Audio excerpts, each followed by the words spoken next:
considérons évidemment que l'année 2020-2021 devra être une année pleine. Une année pleine où on ne perdra pas du tout de temps pour faire en sorte évidemment que les enfants puissent avoir les compétences minimales, les seuils minimaux de compétences à installer pour évidemment faire face à ces genres de développement. Mais ça, pour le faire justement, nous pensons qu'il y a 3 moments essentiels en termes de gestion du temps d'apprentissage. C'est le démarrage de l'année qu'il faut réussir et c'est le déroulement de l'année qu'il faut aussi garantir, de sorte qu'il y ait une stabilité durant l'année scolaire. Mais c'est enfin le dénouement de l'année pour qu'on puisse terminer en beauté l'année prochaine et qu'on puisse avoir de meilleurs résultats. Nous pensons que tout ce qui est lié à la mobilisation citoyenne, aux actions citoyennes, à travers une ASC, une école, à travers le CETAL ou les travaux d'investissement humain qui doivent se faire dans les écoles, cela c'est à notre portée et nous devons évidemment le faire et nous nous sommes engagés à le faire. L'État aussi va être interpellé évidemment. Parce que nous le savons, si nous voulons aller vers Ubitei Diankatei, il y a des aspects qui dépendent particulièrement de l'autorité.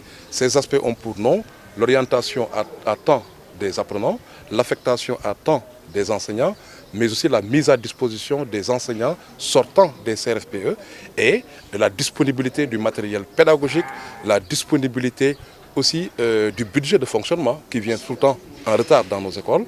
Ça aussi pour nous, ça est du ressort de l'autorité, mais en plus évidemment de tout ce que la Covid nous aura dit. Parce que la Covid nous a rappelé que nos écoles, pour être fonctionnelles, devraient au moins disposer, en tout cas avoir des toilettes qui soient fonctionnelles, avoir un approvisionnement en eau qui soit une réalité et être plus sécurisé. Donc nous pensons que nous devons apprendre des leçons, en tout cas apprises de la Covid, et faire en sorte que chacun puisse remplir sa mission.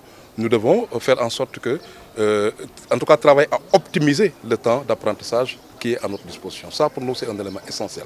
Comment faire aussi pour que, en termes donc, de temps d'apprentissage, qu'on révisite même notre calendrier scolaire, le calendrier des fêtes au Sénégal.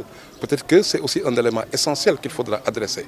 Et donc ça, si nous le faisons, nous arriverons évidemment à avoir un temps réel d'apprentissage. Parce qu'entre le temps prévu et le temps réel d'apprentissage, il peut y avoir évidemment des difficultés. Donc avec la Covid, nous nous disons qu'il faut travailler évidemment à bien démarrer l'année. Et c'est possible parce que le 25 juin, nous avons démontré qu'on a fait du Ubitei Diankatei le 25 juin.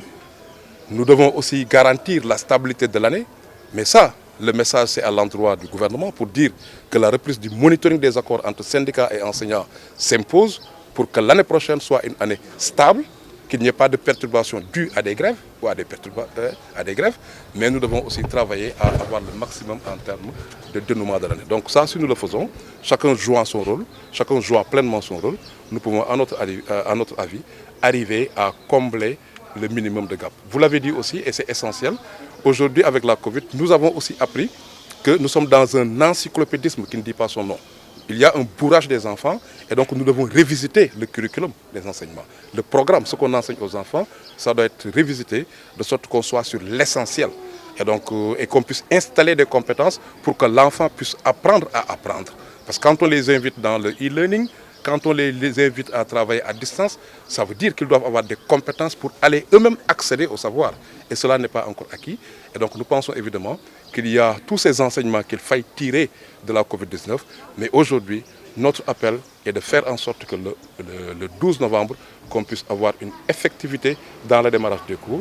Ou alors que dans des zones où ça peut être difficile, que le temps qui était régulièrement ou en tout cas qui était habituellement perdu puisse être rétréci.